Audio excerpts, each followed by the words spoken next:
Good morning, karong adlaw kay Domingo maron, maglaag-laag na punta no. Nindot kaayo ilaag-laag karon kay ang dalan perting hapsaya, makita nimo diri ang Bolton Bridge Nga nindot kaayo siya design or view. Ug makita nimo ang dalan nga perting Hawana. Ug karon naaman ta diri banda sa may Agro, harapan sa Agro. Ug padulong ta dito banda sa may traffic light banda sa may crossing na. Makita gyud nimo nga grabe ang pag-improve sa Davao no. Ug diri banda sa una perti gining mingawa diri nga lugar sa una nya karon makita nimo nga perti nang daghanag na mga building na nindot kayo. Ug kini atong dagan hinahinay lang gud 30 lang kay lisod kaayo madakpan ta. Kinunsihala ni atong padagan kay namo gud tay kargang bata.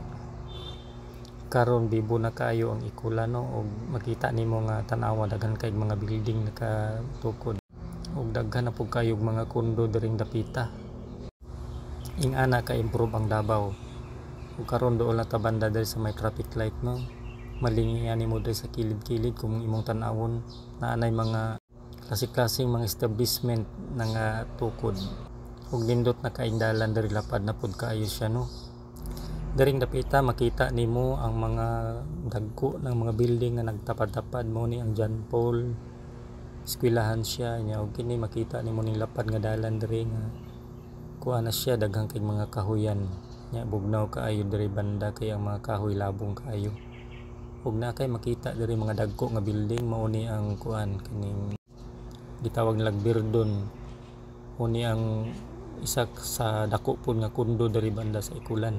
Kining building nga dako mo na gitawag nga Birdon Park. Mo na siya ang kondo diri sa Ikulan, isa sa pinakadako nga kondo ko diri sa ug makita nimo dito sa unahan hapsay na kaayo diha kay nanay crossing diha nga kuan diha ang crossing padulong sa Coastal Road ug mao na atong tuyo nga moabot ta diha banda kay gusto ko nga nindot magud kayo ilaag-laag diha labi na kay buntag bugnaw kayo ang hangin og nindot kaayong dalan hapsay kayo wala yoy batsi. Diri sa Ikulan daghan na kay mga building diri, daghan kay mga condominium ug naapot tay mall no nga gitawag lang SM City Davao. Sa una diri kining mga kahoy diri gagmay pa kay ni sa una wala pa ning murag kini island diri. Karon pati nang dagko ang kahoy niya murag munay gadala sa kabugnaw gani sa dalan kay makita nimo diri nga landong kayo imong agianan o makita nimo no naibukid to sa unahan murag muna ang Mount Apo masilip na gyud nimo.